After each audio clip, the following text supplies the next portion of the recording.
Thank you to Kell Shaw for sharing this reading of the opening chapters of Final Night. Please visit Kell's website, linked below. Final Night. Book 1 of the Revenant Records, a book by Kell Shaw, narrated by Kyla Ward. Copyright 2022. For Michael. The light clicked on and transformed the abyss into a safe, familiar space.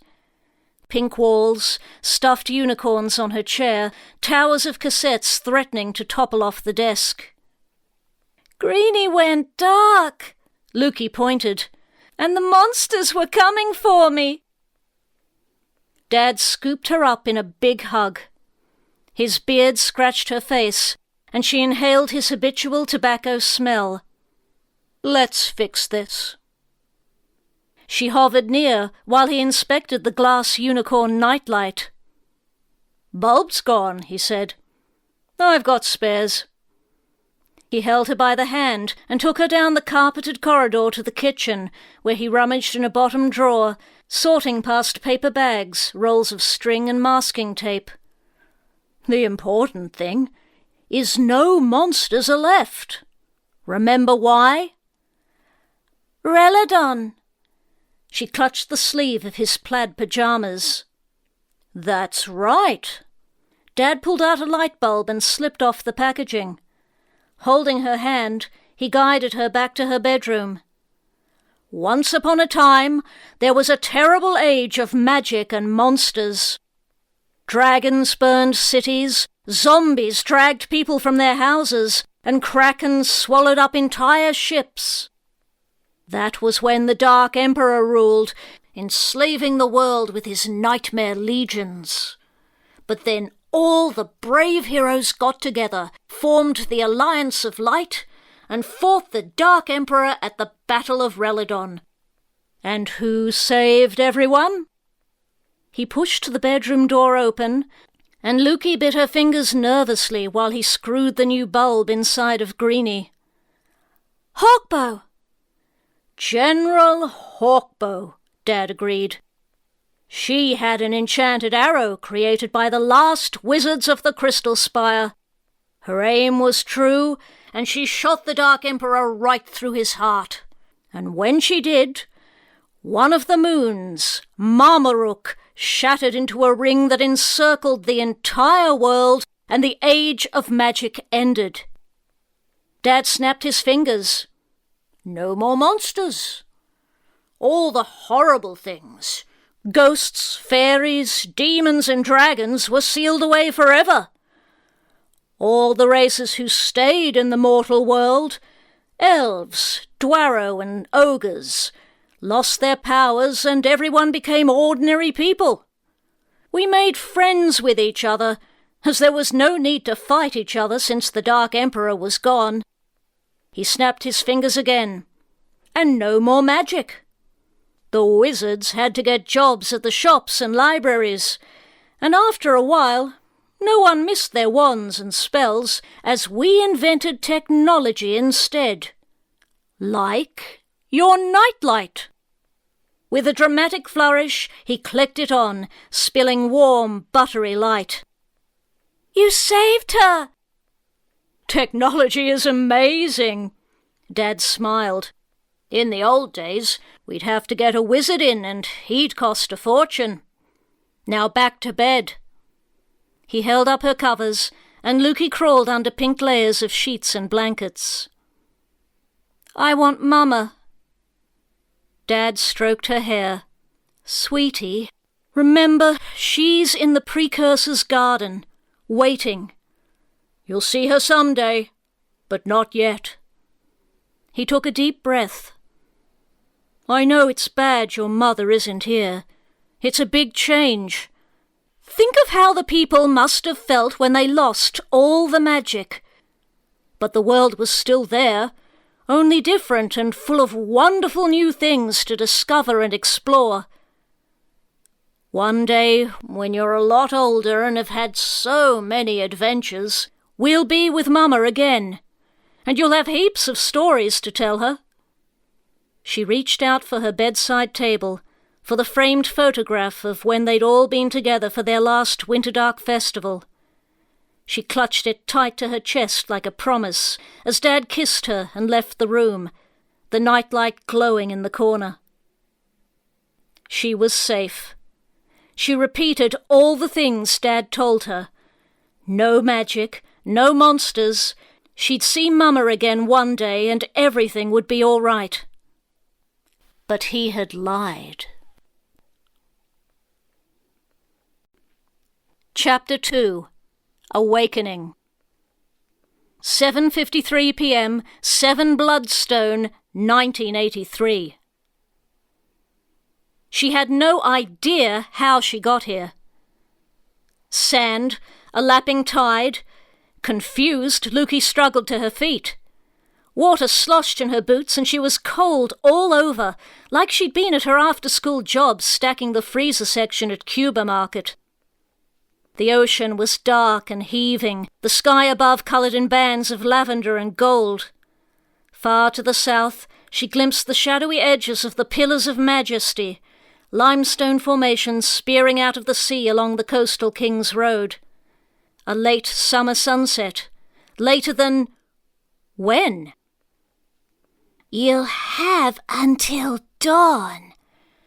Her memories were jumbled, running from hungry shadows, hiding in the darkness, an impassioned conversation, crawling out and upward through a pipe for a long time, which didn't explain anything. She looked around, then down, and clawed wet sand off her jacket. Light glinted off Marmarook, the thin planetary ring that girdled the overhead sky. His sister Amaroon, the surviving moon, rose above him, her face a slender crescent. Wait, hadn't the moon been full earlier? Lukey scratched grit from her hair. She faced the steep cliff. On the top was the old beach house where the party had been. Oh, yeah, she'd been there. She remembered. Well, nothing clearly. Spook Club, holding her guitar, the music, a blur of voices and faces, but not how she had gotten to the beach. She recalled a dark tunnel, stairs leading upwards with worn carpet, a voice. "You'll have until dawn." To do what? It had to be the same evening. She must have been confused about the moon. Time to get back to the party and find out what was going on. If this was a sick joke, she'd punch the people responsible. Repeatedly. Lukey patted herself down. She was wearing familiar clothes. Amber bangles, outside sky t-shirt, red leather jacket. In one pocket were the keys to her newish car. In the other was a cassette, a home recording of her own composition that had helped her gain admission into Storm City's Conservatorium of Music. And in the other, a photograph of her family taken when they'd been on their last holiday together at Storm City for Winterdark, before Mum had passed. I never brought these with me. The keys, yes, but the cassette and their final family photo had been tucked into her special drawer in her bedroom. They weren't wet. Her jacket had kept them dry. Am I dreaming? She poked herself. She felt that. But her skin was nearly frozen. I need to get somewhere warm before I die of hypothermia. Lukey staggered toward the cliff. Something else was wrong. The stairs were in the right position, but now with a wooden railing. Maybe Nathel's parents had installed it before the party. Wouldn't I have remembered it, though? She hurried upward to the beach house, and things got strange. The structure should have been there, all gleaming glass and steel. Drunken people sitting under the porch, the boom of music from inside, the clink of glasses and the smell of beer. She even expected cruel laughter as she clambered up the steps, wet and thoroughly pissed off, clearly the victim of a practical joke. Instead, there was just a lonely, weed-infested ruin. Peeling paint covered the stucco walls. The window frames were empty, revealing a scarred concrete slab and an interior dusted with sand. This wasn't right. She ran past the abandoned place, down the overgrown driveway. If this had been the actual site of the house, her car would have been parked there. But it wasn't. Now what? Perhaps she was at an incorrect location, or she was on a macabre prank TV show. But the area was too real, too familiar to be elsewhere, and there was no camera in sight. Every time things went wrong in her life, she saw Dad. He sorted out her worst problems, made it all right again. So she ran home to Breakwater Bay. Lukey had spent her entire life in the small town. It was one of many that dotted the East Coast, popular with tourists who came to surf on the golden beaches during summer or to visit the region's historical mansions during the winter.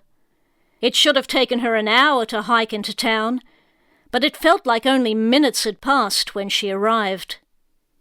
But as Lukey reached the outskirts, a sense of wrongness slammed into her senses like an unhealed wound. As she remembered things, Endeavour Drive, the central street, ran directly in front of the beach, lined with ocean-facing brown brick cottages and fibro houses. A large wharf speared down the main beach, and around it clustered bars, fast-food restaurants and bait-and-tackle shops. But as she followed the street, her attention was snagged by a giant shopping mall and bowling alley that hadn't been there earlier this evening. Strange cars drove past, only a few recognizable models, and all of those were battered and worn. Small, high-rise apartment blocks clustered along the beachfront streets rather than the familiar homes. She zigzagged back and forth across the road, staring at the street signs. Brem Road, Seaview Plaza, Catch Lane, Surfside Drive, that wasn't right. Why? A car crunched into her. She slammed against the hood and bounced against the blacktop like a rag doll. Brakes squealed. A woman screamed from inside the vehicle. Lukey sprawled on her back. Her left arm was bent wrong. Bone was sticking out of it like a snapped twig. But it didn't hurt. Sure, it itched, but there was no pain and no blood. Am I on drugs? She clenched her teeth as black, oozing smoke trickled out of the cuts in her skin. Under the shadowy mass, grey tendons knitted together. So freaky. Oily black vapour briefly encircled the protruding bone. It faded away, leaving a healed wound and unmarked pallid flesh. What is this dark stuff? It feels almost sentient. It leaked out of me. Are you all right? A huge man loomed over her. I'm so sorry. We were talking and I wasn't watching the road. Lukey blinked, staring at the car that had hit her. It was sleek with red chrome stylings, and like no design she'd ever seen. There were 4 people around her, university-age 20-somethings dressed strangely in low-rise jeans without flared ends, sparkly lip gloss, and flat, straightened hair. The big man had obvious ogre ancestry. There was a curly-haired human woman and 2 Dwaro, which was weird because in Lukey's experience, different hominins rarely mingled with each other. I'm checking you for broken bones. The woman patted Lukey down. She's like ice. Get me the picnic blanket. When she touched Lukey, a smooth, brassy dance beat thumped in the air. I'm fine. Lukey got to her feet and pushed the woman away. The music cut out, and that didn't make any sense either. But Lukey was more distracted by her own voice than some weird hidden radio. It had come out slow and raspy like she had a bad cold. Her left foot straightened, and bones clicked into place. She tested it. Needs a bit longer. Stay down! You could have a serious injury. We need to call an ambulance. Maybe she knows what she's doing, Maz. The big man put his arms around the curly-haired woman. It might be an elf thing. I'm human, Lukey insisted, despite feeling the heat rise in her pointed ears as the others stared with disbelief. But her grandmother's people were insistent.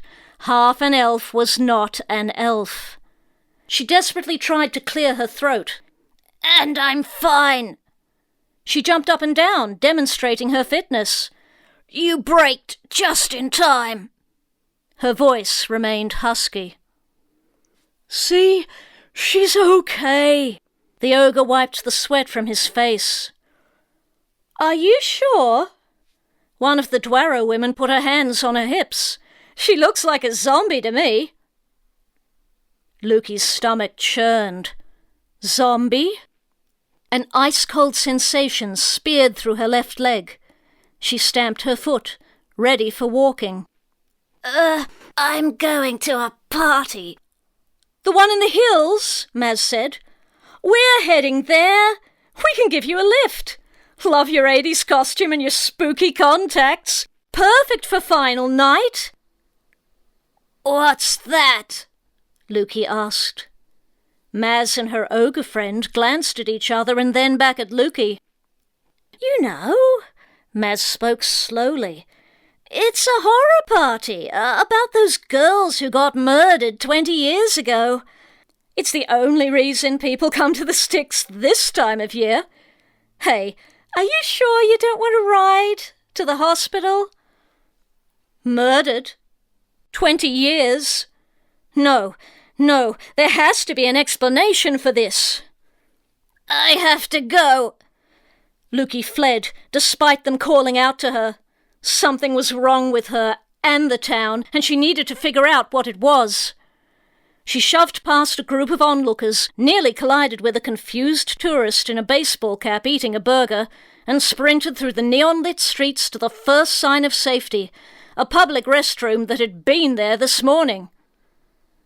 The bathroom was still there. Painted white now, but the same. 5 stalls, graffitied doors, dirty cream tiles, stainless steel sink and taps, an empty paper towel dispenser. Her blurred reflection stared back at her from smeared glass. Red, luminous eyes, deathly skin. She looks like a zombie to me. Lukey clenched the bathroom sink and inhaled deeply to steady herself, and then she realized she hadn't been breathing at all. Chapter 3. Dead Reflection. 8:17 p.m. 7 Bloodstone, 2003. Lukey faced the mirror above the sink. Most of her appearance was familiar.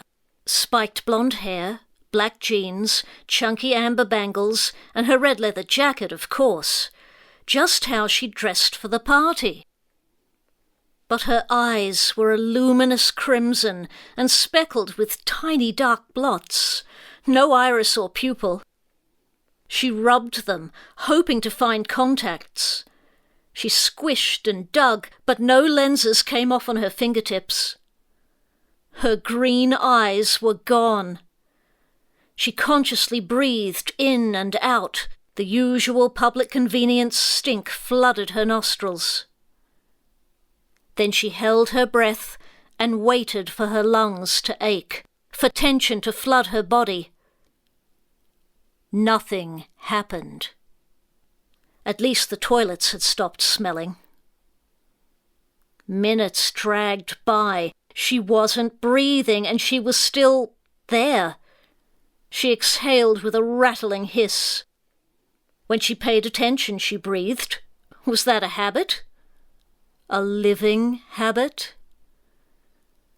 But undead, they only exist in books and movies, not real life. She clutched the steel sink. All children grew up knowing this was the era of technology. All the magic and monsters in the world had gone away when General Hawkbow killed the Dark Emperor at the Battle of Reladon 2,000 years ago. No one cared anymore apart from nerds. Even her history teacher at school had been sceptical about the so-called age of magic. There were no dragon bones in the fossil record, and when scientists had tested the legendary magical sword Joyous Strike, it had displayed no special properties. She lived in a scientific, rational world. Zombies didn't exist. I can't be undead. There has to be a medical reason for this. And if I were undead, wouldn't I have to be dead to begin with? She tore off her jacket, t-shirt and bra. If she died, there would be marks. And there were. Her throat was ringed with blood-coloured bruises. Red scratches ran down her breasts. More contusions spotted her chest and stomach. She gingerly poked at them, especially the ones around her neck, but they didn't feel sore, only colder to the touch than the rest of her skin. Someone had strangled her. "I'm not dead!" she shouted. If she was alive, her throat would have hurt, and hit the sink. The steel crumpled under the impact, leaving a fist-sized dent. She put her clothes back on and thought of another thing to check. She left the public restroom, her hands self-consciously shading her eyes to conceal her weirdness from strangers. Outside a nearby grocery store was a wire rack full of breakwater bulletins, their pages riffling in the nighttime breeze. She pulled one free and then stuffed it back before retreating to the safety of the public conveniences. The date was 7 Bloodstone, 2003. 20 years after it was supposed to be, as the partygoers had said. Lukey slumped down on the floor, drawing her knees into her chest. She needed to remember. Everything. "I can't drop you off tonight," Dad said. "What?" Lukey turned in shock, still in the middle of applying her green eyeshadow. "Dad, this is the most important party ever. This is the last time I'll see everyone." "Come to the garage when you're ready." Dad stepped back, leaving Lukey to scowl. She finished styling her hair. The look was modelled on her favourite bands in the cold wave movement. Wide white cliffs, Lost Breakfast and Vizzy Slanter from Outside Sky. Lukey tweaked her eyeshadow one last time, adding another layer of colour to make sure it stayed. Picking up her guitar case, she headed for the garage. And there it was, parked in the driveway. A cherry-red Sunjoy sedan, polished and gleaming. "Happy New Car Day!" Dad drummed his fingers against the white vinyl roof. "This is amazing!" Lukey hugged her father hard. "And you were about to tear my head off," Dad laughed. "It's an oldie." "Only 10 years," he said. "It would have been ready last week, but we needed to do a few final tune-ups. Plus, it's a first car. It shouldn't be new. You'll need one for Storm City." He cleared his throat. She gripped him in a big hug, then held out her hands. "Keys?" Dad removed a keyring from a pocket and dangled it out of reach where she tried to grab it, like a cat clawing at a string. "Some ground rules first," Dad said. "You're home at midnight. No drinking. Remember that guy who just graduated high school and got so drunk he drove off the road and crashed into the pillars? Don't be like him." "You know I don't drink," Lukey objected, folding her arms, bangles clanking, annoyed that Dad was bringing up that ancient story yet again. Dad dropped the keys and she lunged forward, catching them. Lukey remembered the first feeling of those keys. The weight of them. They felt like freedom, all her hopes and dreams in the palm of her hand. Well, most of them. That car, her wings, her ticket out of Breakwater Bay. She rocked harder, closed her eyes and pushed at her memory once more. Please like, share and subscribe, and we'll see you next time. Bye-bye.